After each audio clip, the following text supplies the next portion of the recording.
We need to press the record button, I think, somebody. Yeah, I've just started it. Diolch yn fawr. OK, bore da, croeso pawb.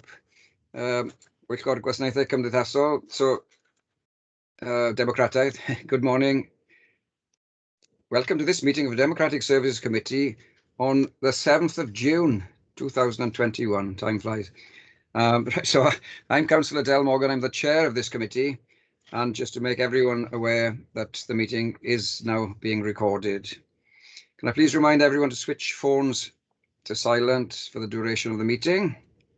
And in addition, can I refer everyone to the protocols for remote meetings which have been previously circulated? Namely, microphones should be switched to mute unless you are speaking.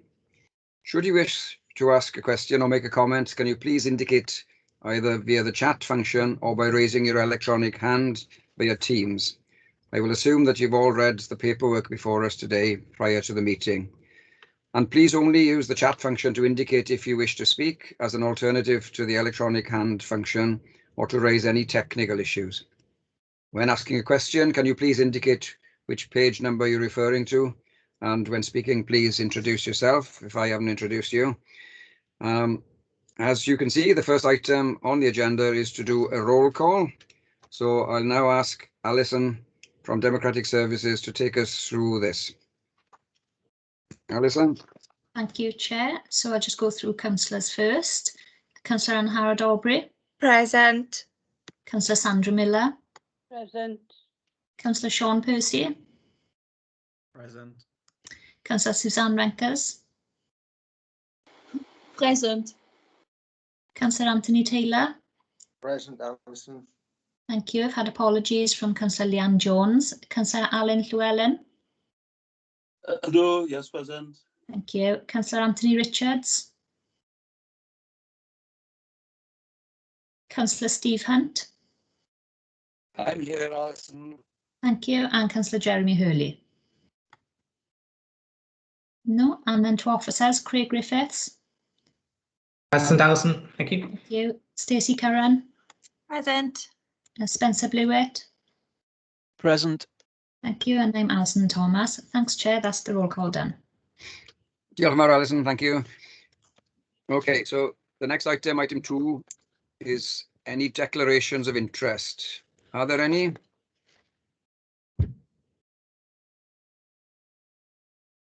OK, I don't see any hands up and nothing in the chat, so we'll take that as all negative. Diolch yn fawr. Sorry, fi'n cyrraedd.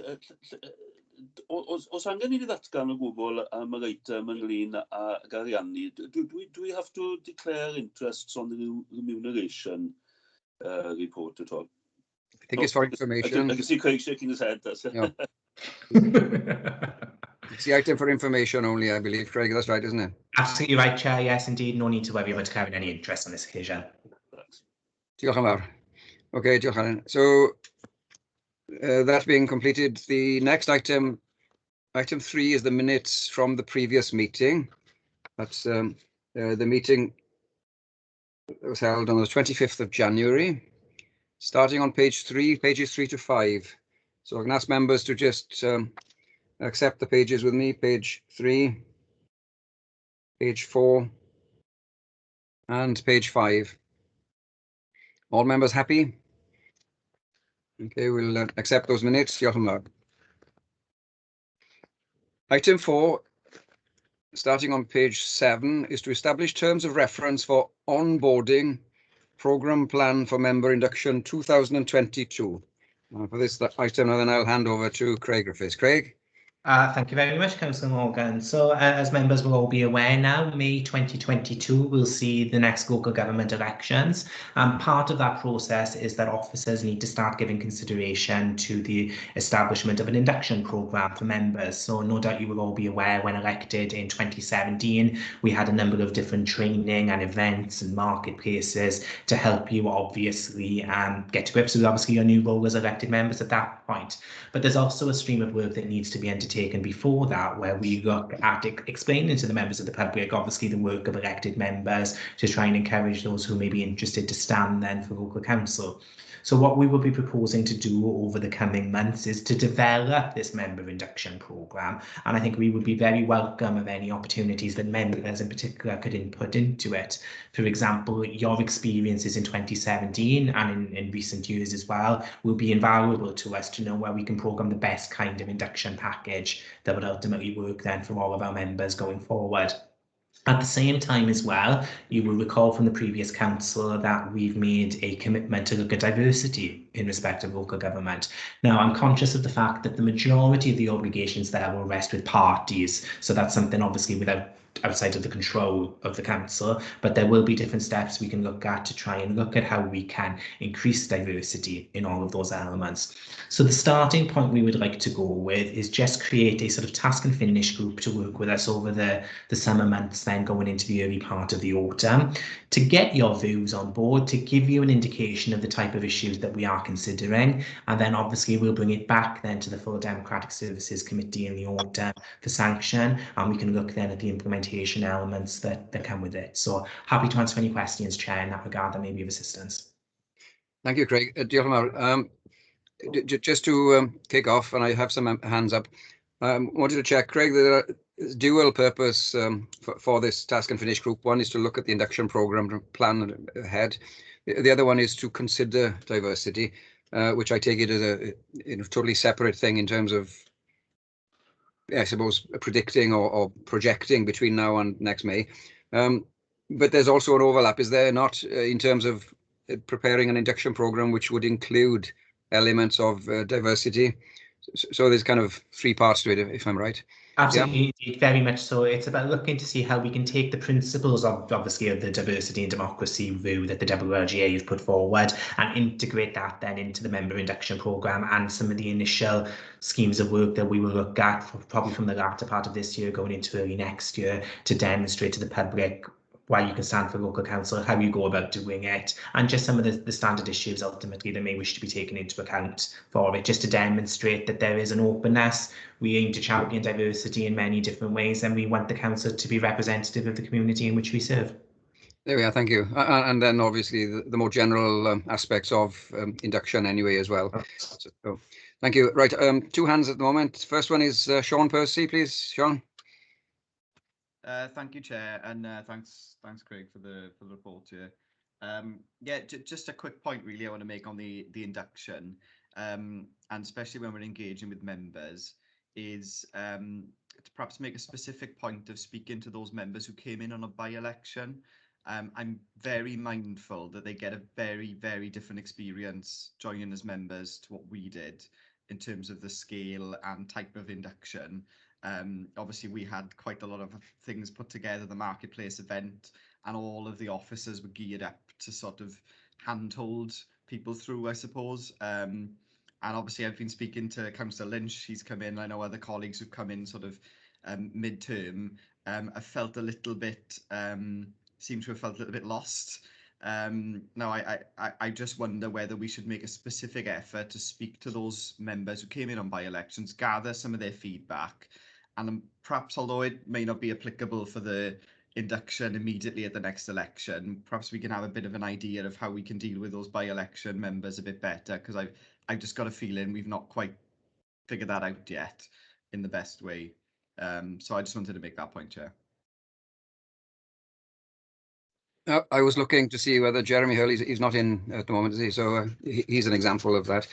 Craig, you respond to that? Absolutely right, Councillor Percy, and it's something that I've been very conscious about, in particular when I was looking at Councillor Lynch's recent appointment for it. We focus sometimes on obviously all the key elements that we need to. So I've recently given training on things like code of conduct, decision making, the technological way in which we're working, and the procedural elements. But those who come in on a by-election don't get that well-rounded experience that a member would on induction, where they have the marketplaces, where they have all the different elements to try and find out about the inner workings of the council. So I think it's something that definitely needs to be considered as part of our process going forward when we do have by-elections, how we can make that member feel that they're getting that same level of knowledge in some way. So whether we have to look at different ways then throughout the civic period to try and accommodate future marketplaces. I remember we did one a couple of years ago outside of the normal election to try and find that way to get the members who come in this manner the comfort of knowing they know what's going on in the council, they know where to go for different matters, and we can try and flow that through in different ways as well. So absolutely taken on board, and I agree with you entirely on that front. Yeah, thanks, Craig. I suppose the specific thing I'd say is if we could make a point of contacting those members and getting some feedback from them, I just think that would be really useful. Obviously, I've had a couple of chats with people, but they'll know best how they've kind of felt being kind of thrown into the deep end. So I'd appreciate if we could kind of have that as part of the work. Absolutely fine. Yep, good point. Okay, thanks, John. Right, next, Councillor Steve Hunt. Steve? Thank you, Chair. I agree with Sean on the points he raises. I mean, we have got better, but when I came in 2008, apart from the tour of all council buildings and so forth, then we were sort of thrown in the deep end, left to fend for ourselves.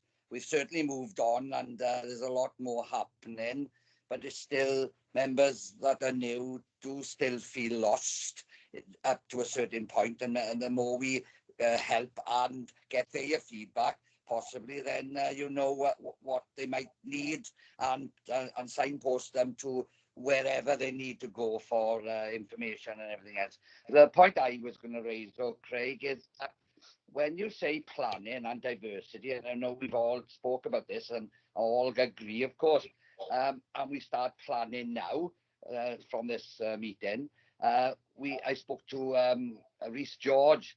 We still don't even know how to attract that diversity because the boundaries we don't know about. We still don't know where there's going to be councillors able to stand or not stand. The numbers might change.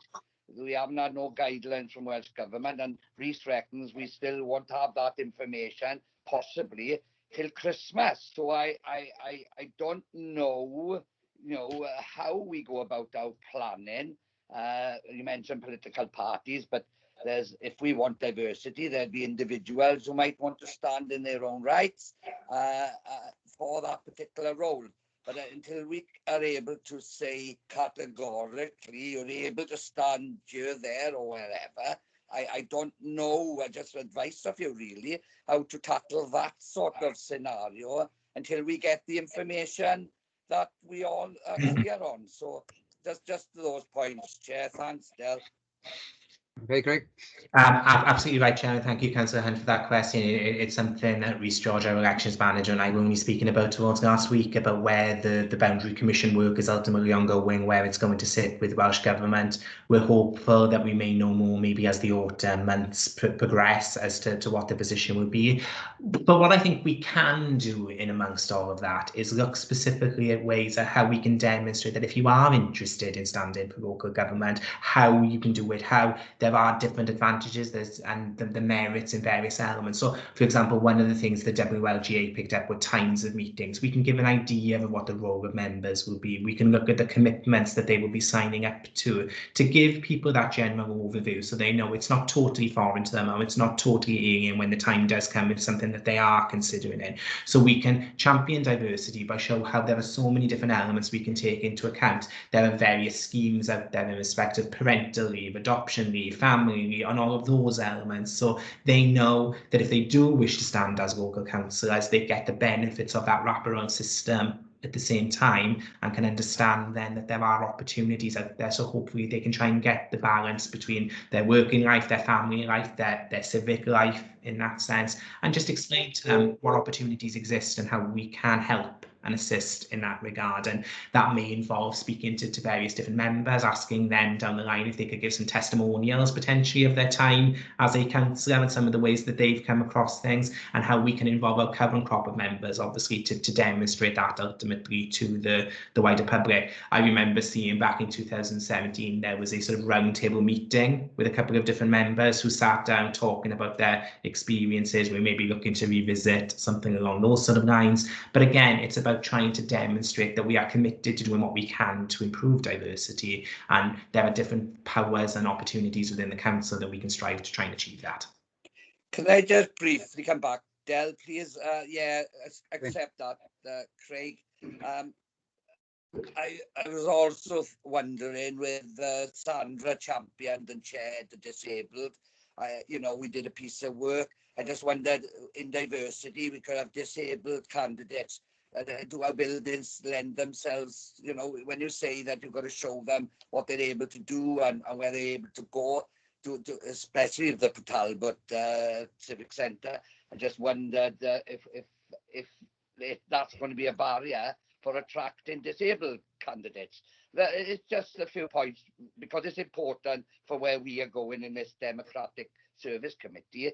When you're talking to them, can we give them confidence they can stand because they'll have access and easy access to do their work.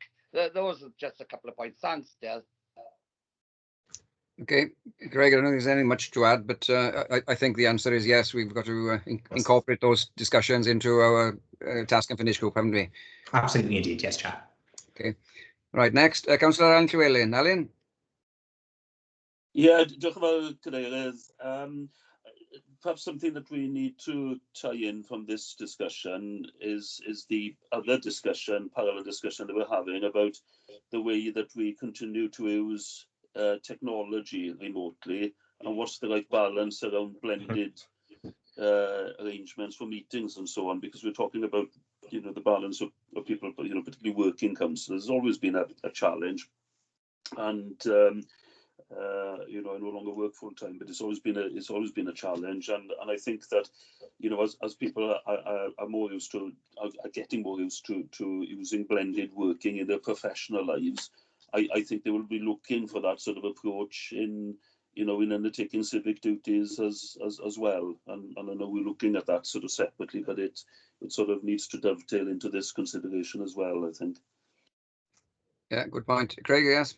Absolutely right, Councillor, as well. And as you were aware, we've started that process of work now. We had our member survey, which was recently undertaken, which revealed obviously some quite interesting results. The plan being we're going to bring that back to Democratic Services Committee with various proposals and considerations as to how we implement that hybrid type scheme, as we've now referred to it as, and have the ability for people to be in attendance at meetings and obviously be able to sign in remotely. We've been also doing some work costing various technological solutions which ultimately enable us to look at those systems. There's also a proposal as well. We're going to maybe looking at bringing some elements to our member panel in respect of COVID recovery at the same time to have some input with some elements there. But absolutely right. I think the hybrid elements and the benefits that we've been able to obtain from working in this manner for the last year can have a huge impact going forward to people's commitments and the way in which they wish to consider their role going forward. So we have to balance any sort of programs for induction, diversity and the elements by showing how the hybrid element can link into that, and it can give people new freedoms ultimately at the same time. So it's going to be quite a significant work program for us as we go into the summer and autumn months, no doubt, and Democratic Services Committee will be playing a very important role in that, I believe. Thank you, Craig. Alan. I noticed that Councillor Sandra Miller had her hand up, but she's also now left the meeting, or maybe she's had difficulties technically, so I don't know if Alison or somebody can look into that. Oh, she's back. So Sandra, are you with us? Your hand was up, and then you lost connection, I think. Yes, it's one of those things. Yet again, technology leaves us down. On one hand, you can have internet throughout the house, and all of a sudden it goes down for some reason unknown to me. And I'm not the best person on technology anyway. I just wanted to raise, Steve mentioned obviously the disabled side of things, and I'm grateful for that because, there are severe restrictions for those that are disabled that would want to join the democratic process as such. But equally, I think, Councillor John Miller raised a matter in one of the committees about people using the employment law aspect to gain the rights to have the relevant time off to attend a civic duty. And it might be worth trying to source some information from big employers in the area, and there are still some, to see what their views are on supporting this process, just to see, because that's the only way we're going to get the full element of diversity, is if people are comfortable to say to their employer, I've got a council meeting coming up, it's likely to take 2.5 hours. Now, can I attend? My employer was absolutely brilliant with me. Now, Councillor John Miller, who worked for the same employer, didn't have quite the same system attached to him. He still had his days, don't get me wrong, but it was far more difficult for him to get the time than it was for me. And, you know, that employer is still really big in the area. So it might be worth, you know, asking the likes of Tata Steel. We meet with them on a regular basis. Swansea Bay Health, meet with them on a regular basis. So, no, the information should be well and truly easy to accomplish. Chairs, thank you for that. Yeah, okay, thank you, Sandra. That's a point, Craig, we can take on board in the Task and Finish group. Absolutely, and I think it's important, you know, we have a wide network of organisations in which we utilise in the area in various elements, whether it be through our Public Services Board, the Tata Steel groups that we have, our arrangements and with the health boards, for example. It's about using that wider network to disseminate whatever messages that we're trying to get across at the same time. So using those existing groups could be very beneficial for us. I absolutely agree. Thank you. Right, Councillor Sean Percy again. Sean? Yeah, thanks, Chair. I just want to pick up on a couple of points from the discussion, really. Certainly, Sandra's point just now picking up on, you know, employers. I just wonder whether, you know, is there a sort of, you know, guidance for employers on how to deal with this situation? You know, can we have a member of staff that supports members, maybe democratic services, maybe in legal, that we could say to our employer, you can speak to this person who can explain this?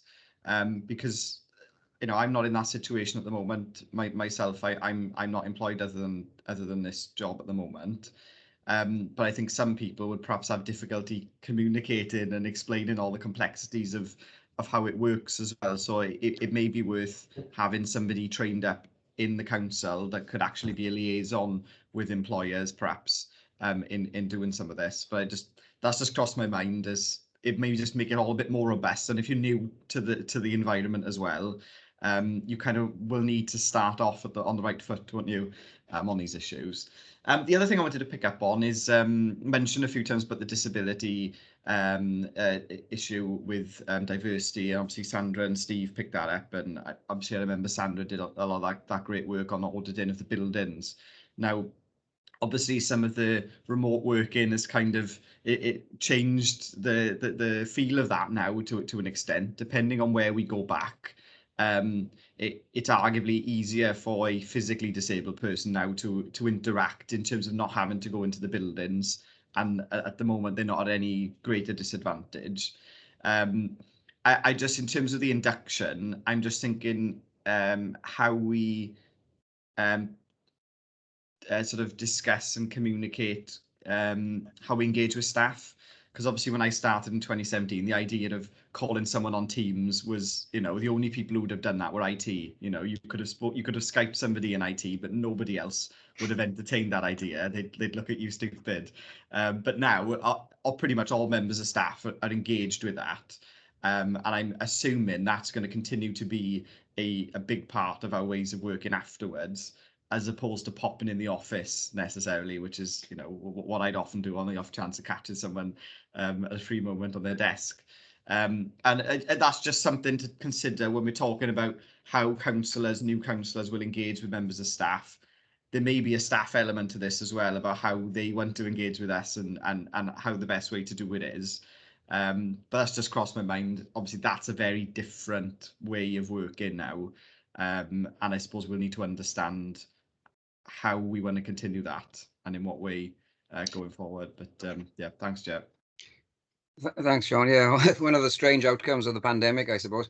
Going back to the disability, I think we do need to remember the whole spectrum of disability, including mental health and all the other things, blindness, deaf people. It's not just the physical disabilities, but yeah, I mean, these are all items for the task and finish group. So, Craig, I take it Alison is taking some notes. We have a starter for 10 when we do We do convene. indeed. I hope she's writing everything down to give me the list of everything in which to start with. Absolutely. I think picking up on those 2 points that Councillor Percy mentioned there, the issue about communication with officers, I think that is absolutely crucial going forward. We need to take maybe some of the written policies that we have already, so like our member officer protocols and those elements, and look to see how we adapt it then obviously into the technological way of working, how members can get that information, who do they speak to, how do they go about making those approaches, all something that will definitely need to be cleared up on induction, and it's probably going to be one of the presentations Stacey may be giving in that sense. So I'll volunteer Stacey now to start working on that. Picking up the point you were making about employers, absolutely, and I think it's something my predecessor had to do on a number of occasions when previous elections have taken place, and that's something that I'll be continuing as well. Ultimately, if we have scenarios where there are concerns with some members, I can advise what the law is, I can advise of the processes, the procedures, and how it's all dealt with. So the person who probably had the training in that sense will be myself, and I'll probably involve somebody like Mike Shaw as my deputy monitoring officer. Stacey will obviously get involved then in different elements as well, but it is that support we can offer. So if people and their employers do have queries, they're always welcome to come and speak to me, and I can highlight what the legal arrangements and everything like that need to be put in place. The biggest difficulty always in amongst all of this is the wording of the legislation itself. For example, it says reasonable time off ultimately should be given. So the question is always going to come down to what is meant by reasonable, because one employer may be happy to have somebody going off as much as possible, other one is going to be slightly more restricted. So it's always about trying to find that balance that comes with it, but we can help and we can advise on the different issues that need to be considered for the member at that point as well, because I think the focus is always going to be on we're here to help the member, not necessarily the employer that goes with it, but it's about trying to find the balance between the two at times. Thanks very much, Craig. Okay, so we're going on to page 10 now then to the recommendations. Members, you see there's 3 recommendations there, A, B, and C. I take it, Craig, that the establishment of the task and finish group can be done behind the scenes, as it were, with all members of Democratic Services invited, yeah? Of course, absolutely. Anyone can wish to attend. There's no compulsion to attend. If people are interested, though, perhaps they could confirm to Stacey and Alison in due course. But when we have the task and finish groups and the dates agreed, Chair, we'll just send the invite out to everyone, and everyone is welcome to attend, whoever could be at that point, maybe. We are good. Well, yeah, I'm more than happy. And as I thank members for pitching in very well indeed in the last task and finish group, which is now coming to the end, I'm sure it'll be the same for this one. Can I please, colleagues, looking at recommendations A, B, and C, I just wanted to ask Craig and the officers if we could possibly amend the last one to say, we're meeting during the next 3 months and holding a special meeting in October. Could we say in or around October, just in case we want to bring it forward or push it back? That would be okay with it? Absolutely fine. And other than that, members, you happy to accept the recommendations? Yep, there's nobody dissenting, so we'll take that as read. Thank you very much, Jochen. Okay, colleagues, we're on to item 5, which is member annual report scheme, pages 11 to 22. So, Stacey, can I hand over to you on this one? I think Craig's going to start, Chair, and then I'll chip in if required. Oh, there we are then. Craig, yeah. Okay, thank you again then, Chair. Obviously, this is just a report for information purposes for members that we have the scheme in place where members are able to produce annual reports at the end of the civic year. There's a requirement that we bring this annually to the Democratic Services Committee just for noting, and the usual intention for it as well is that we'll issue a general email to all members just to advise them that the facility is there for them to take account of. If they need any assistance, the Democratic Services team will be able to assist them as well. We have a standard template ultimately that has now been prepared to help bring all of this together. So just for all members to know the support is out there, and if members are happy just to endorse that report today, we'll issue a general email out to everyone just to remind them that the scheme is available should they wish to take advantage of it. So thank you, Chair. Thank you, Craig. Anything to add, Stacey? It was just straightforward. Okay, so it's just to note this one again. It's available for members to take up if they so wish. Okay, no member comments. All right, we'll go on to the next item then, which is item 6, members' personal development review, starting on page 23. So again, this is a very similar thing, Craig. Indeed, thank you, Chair. Again, just for members' information, we have a scheme in place where we're able to arrange for members' personal development reviews with other members of council in that sense. So we have a scheme that was agreed by Democratic Services Committee previously, which sets out the process in which that takes. Again, if members are happy to endorse that again today, we will reissue an email to all members just to remind them of the opportunity and help them facilitate if anybody wishes to take advantage of that offer going forward, Chair. Thanks, Craig. Nothing else to add, Stacey. So, members, I don't see any hands up again on this one. Are we happy to note? Yep, okay. Diolch yn fawr. Right, item 7 is the annual report of the Independent Remuneration Panel for Wales, the IRPW, for 2021-22. So, starting on page 45, Craig, you talk us through this one? Indeed, Chair, thank you very much. So as members will be aware, the draft report from the Independent Remuneration Panel came before members of Democratic Services Committee previously for comment, and the head of Democratic Services at the time, our new Chief Executive, did contact the panel itself to provide some feedback on the information that had been provided, and the feedback then is built into paragraph 4 of the papers that are before you. The IRPW has now published its final proposals, and we've just brought the update back to members, obviously just to be aware ultimately of what's been said. And I've also included a summary of the remuneration for members for the 2021-2022 civic year, which are built in then in the table, and you'll be able to see the differences then compared to the previous year. Basically, again, it's for all members' information here today, and we will issue a copy to our members following it as well, just so they're aware of the final figures that are ultimately included, Chair. Happy to answer any questions. Thank you, Craig. Councillor Sean Percy. Sean? Yeah, thanks, Chair. No question, just a brief comment, really. I just wanted to just note Karen's response to the consultation and pass on my thanks to her for making that representation on our behalf, because as we discussed in the meeting, quite a sensitive subject for us as councillors, and really appreciate her going out and doing that for us. Thanks, Chair. Yeah, thanks for that, Sean. Okay, so officers, please pass that on.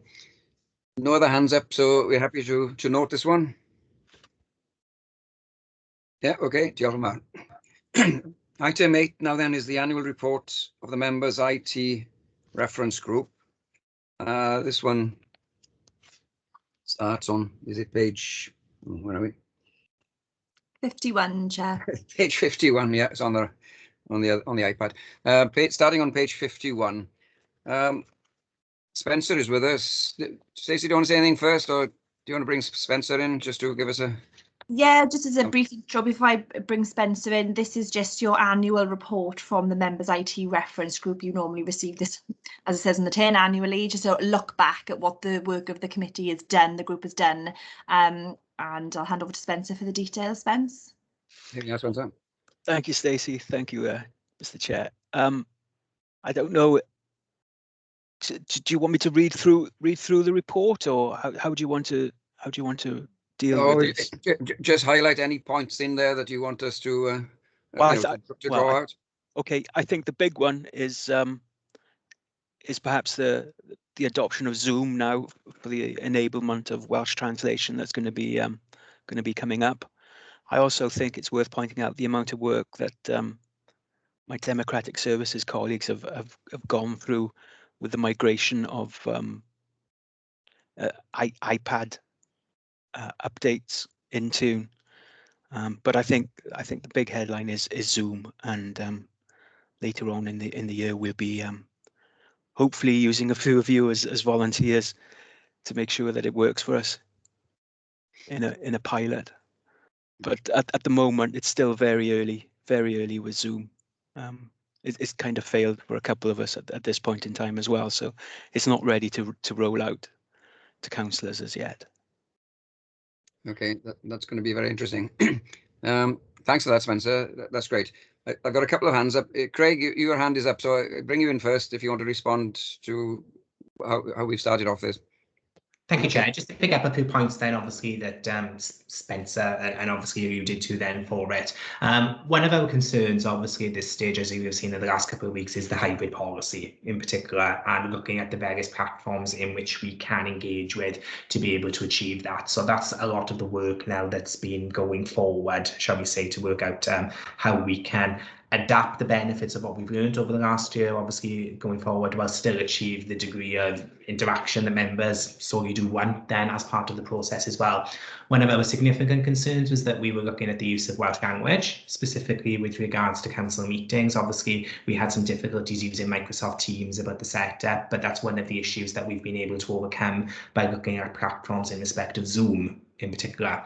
So one of the things we've now looked at is how we can eventually migrate from Microsoft Teams meetings onto Zoom, and we are in the process of developing some sort of work around that, trying to get used to it. It's been a little bit more complex, shall we say, because of the IT security and the technical issues, which is one of the concerns that we've been trying to work through over the past year. But we've seen that we're in a good place now where we're hoping to respond those with the aim at some point, maybe after the summer recess in particular, we're aiming to try and have that full integration with Zoom, given that we know a lot of members who, for example, are members of town and community councils are using it at the moment. We're hoping that familiarity will be there, but we won't fully migrate over until we know members are comfortable in that regard. We're conscious of the fact it's taken a while to get everyone comfortable using Teams, to get everyone familiar with the technology. The last thing we want to do is destabilize that by moving on to a different platform for it. So it's going to be a slow process, but the good news is we are aiming in that direction to fully bring Welsh language translation back into our council meetings, which I think is very important for us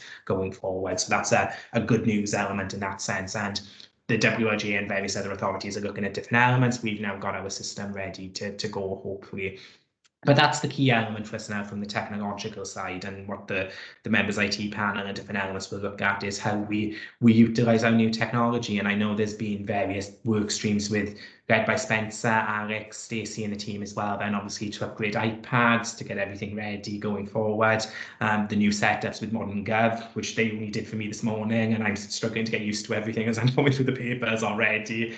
But you know, there's a lot of work which has been ongoing over the past year and will continue going into the next couple of months as well. And even as we move into the induction programme next year, technology is going to be a very integral part of it. There's no denying that, because that's the way people have become accustomed to now working. So we've got to try and get the benefits at the same time. So thank you, Jack. Thanks, Craig. Can I ask Chair, firstly, just check with Spencer, when we are looking at the pilot of the Zoom package that involves you know, the translation facility, I take it we'll be looking at a pilot. Well, eventually, Spencer, the pilot will have to incorporate not only how it works online for someone remotely, but the hybrid situation as well, so that you have a translation happening in the chamber and online, if I can put it that way, at the same time. Yes, yeah, it'll be the full thing. Mm-hmm. Excellent, thank you. Right, Councillor Sean Percy. Sean. Thank you. Thanks, Chair. Yeah. Well, I don't know. I've got my reservations about Zoom, to be honest with you. I think it's great that we're making this effort to sort out the Welsh translation issue, because that's it's been a big change, isn't it, to not have that. And I think it is really important that we sort it out. Very concerned at us switching platforms and the upheaval and chaos that's going to cause. I'm quite IT literate, and for me, even that sounds quite stressful, changing platforms onto Zoom. I think one of the things that sort of jumped out was that it said in the report about using it for certain meetings. And I just think if we're going to have two platforms side by side, that's going to be really confusing and tricky. So I'm a little skeptical about how we're going to pull that off without causing absolute chaos for everybody involved. But I totally appreciate the efforts being made to get the Welsh translation back up and running. Is there any news whether Teams, Microsoft are actually looking to integrate that feature?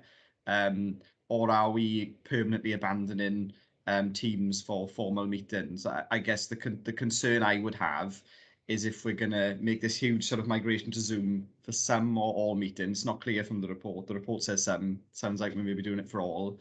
and then maybe down the line we're switching back. I certainly wouldn't want us to get into the habit of hopping on different platforms several times throughout a term. I think it's going to be quite tricky. I think we all need to get very much used to the platforms we're using. Certainly going back to member inductions and all the other things, I think we do need to be really careful that we don't do something like this lightly. So I don't know, I see Craig's hands up, but I'm just curious whether Microsoft are making any moves to sort out the translation issues as well. Yes, good point. Craig? The last I heard, and Spencer can no doubt correct me on this, but it doesn't look as if it's anything that Microsoft Teams is looking to work to at present. I went to a training event with them earlier part of this year, so around February, March, and I specifically asked the question about Welsh translation at that point, and there was a very sort of non-committal response. It was something they were looking at, but they didn't know if or when, whatever the case may be. Just on the point of council meetings, I absolutely agree with you, Councillor Percy. We need to have one platform and we stick to it, and for members then ultimately to get used to it. And I think that will be the intention. What we will go on, that official council meetings may potentially be run via Zoom, and it'll just be informal conversations with members when you're speaking to officers in that sense for it. We'll then utilise the Microsoft Teams element instead. So that's the basis when we say about different types of meetings, where we're going from anything official, whether it's council business, or be via Zoom. Obviously, members of the public then will have the process in place and guidance as to how they can join the meeting, so we can encourage the participation at that point. So yeah, lots of different things we can look at in that regard, but I agree with you. It needs to be a common platform. It needs to be well established and well tested before we go up to it, and it needs to be something that members are overly comfortable with. So no doubt the Democratic Services team will be working with everyone then to try and get everyone up to speed before we hit the switch and go through it, and we have many a trial run in place to get everyone accustomed to it before we actually flip the switch, so to speak. And I presume, Craig, we'll be looking out to see what other authorities and organisations are doing to help us decide. Okay. Sean, do you want to come back? Yeah, only briefly. No, thanks for the sort of clarity on that point, I suppose. But my fear was perhaps we'd have full council in Zoom and then everything else on Teams, and we would all just be a little bit baffled as to what was going on. But no, I think if we migrate and we stick to it, then that's kind of okay, I suppose. Yeah, we'll have to see how that goes. It just feels like this kind of has kind of come up and with switching, and I just didn't want us to. You know, I think next year we'll be back on Teams again with an add-on or something. But that's great. In terms of the report and the update in general, I'm not sure whether am I able to ask Spencer a general question on members IT. If that's okay. Is that okay? Yeah, this is something I've raised in the past, and I'm going to raise it again. I left my other job last year.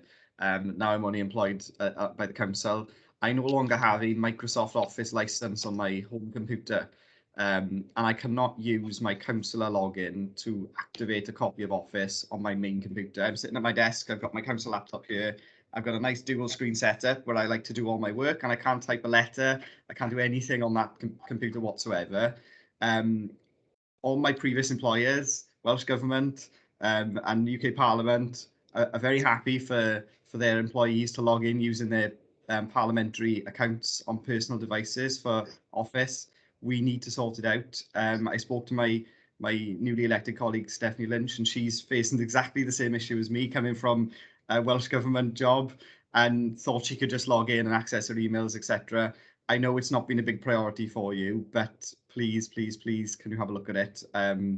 Because it's now my license is gone. I can only use my laptop to type up emails on a little screen, type up letters, etc. And it's getting very frustrating and affecting how I'm working. And I'm sure new members, when they do come in next year, will expect, if they've got a personal device, to be able to do that in the way that perhaps they have in other jobs as well. So something to link in with our new member induction. It'd be great to have that up and running if possible, Spencer. So yeah. So we've raised this. It's you logging into the corporate Office 365 on a personal device has been raised with our head of service, and we're waiting for some action on that. So it has been raised. Yeah. it is just a couple of ticks in the technology side of things, but I know. it's a whole other package on the outside of it. So yeah, it's a work in progress. Okay, yeah. Okay, sorry. Keep me posted. Yeah, will do. Will do. Yeah, thanks for that. Generally speaking, it's a question of commonality of platforms and all the rest of it. People coming in or out of council will have this issue. No, I know exactly what Sean means. Thanks, Sean. Councillor Sandra Miller. Sandra? Yes, thank you, Chair. I support Sean in what he says there. I know Councillor John Miller has had the same issue in the process now throughout his terms of office, and I will say terms of office. But you know, if you look at my household, they'd say that we were technology rich, but it's only because we can't use, say for instance, now I got a desktop, Apple desktop there, what it's called, generally I don't know, just bought it, and it's an absolutely brilliant system, yet none of the council stuff can be run off it. It's just not I can't explain. I've had to have a laptop off the authority to be able to do what we're doing now. So there's a laptop and one iPad for me, an iPad for John, whereas he's got 1, 2, and I'm just counting here, 3 other means to be able to do the work, and it just seems wasteful. We can't print off the iPad on any of the ModGov things. You just can't do it. And got a state-of-the-art printer here that we bought at the beginning of the last election, so that we could be able to give us a professional finish to our council interactions with people, and yet you can't do anything with it. So it is frustrating in that, and the number of times it's been asked when Steve John was in position, and no, in fairness, most of our interactions with IT has been via Alex, and baffled by the whole situation, and I think that we do need to really get to grips with that, because people generally have IT even before coming into the authority, and it would just be so much cheaper for the authority if we could just use what we've got in-house, for want of a better word. Thank you, Chair. Thank you, Sandra. I think, as Spencer has said, it's not necessarily a technical issue. It's more of a security and guideline sort of issue. But yeah, I'm sure we do need to keep looking into this and see if we can help members and future members in that respect. I don't know if officers will add to what I'm saying, but I think we just need to keep looking at this. I'm noticing, Sean, you've still got your hand up. Is that legacy, or do you want to come back? Oh, only briefly, just thanks, Sandra, for backing me up on that one. And yeah, you've raised the desk clutter sort of issue as well. Yeah, I've got 4 screens in front of me now, an iPad, a laptop, and 2 computer screens. It's a bit daft. There's not much room for my cup of tea and biscuits, so it's getting a bit silly. But yeah, I wouldn't need this laptop if I could log in on the computer. And that's the thing. I don't need an iPad and a laptop. The iPad is sufficient for me to take with me out and about, speak to constituents, read my papers. The laptop I only need because that's my only means of accessing certain things I can't do on the iPad, like full office, etc. So yeah, it would save a second device as well, which would be a cost saving, I suppose. So yeah, good points there, Sandra. Thank you. Yeah, thanks for that, Sean. Sandra, you still got your hand up. Do you want to come back? No? Okay. Right, so thank you, Spencer. Thanks, officers, on that. It's got an annual report, but it's a chance for us to ask questions about the year going ahead. Right, diolch yn fawr. So we're now on to the final item, I think, 9 forward work program, and this starts on page 57. So does anyone want to tell us anything about this? Stacey, you happy with it? Yes, Chair, as usual, the forward work programme is included for just noting members' information. As we always say, it's not set in stone. It can be added to, changed as per the committee's wishes for adding items. As we've spoken about today, now we will be adding the member induction stuff, the end of the constitution, task and finish review, final report will go in there. It's just a framework document for the committee for the things we will be looking at and future dates. So nothing to add, Chair, it's just a standard item. Okay, and I'm noting the dates in the table. So members happy with that? Okay, so diolch am fawr. Item 10 is urgent items, but I don't have any urgent items.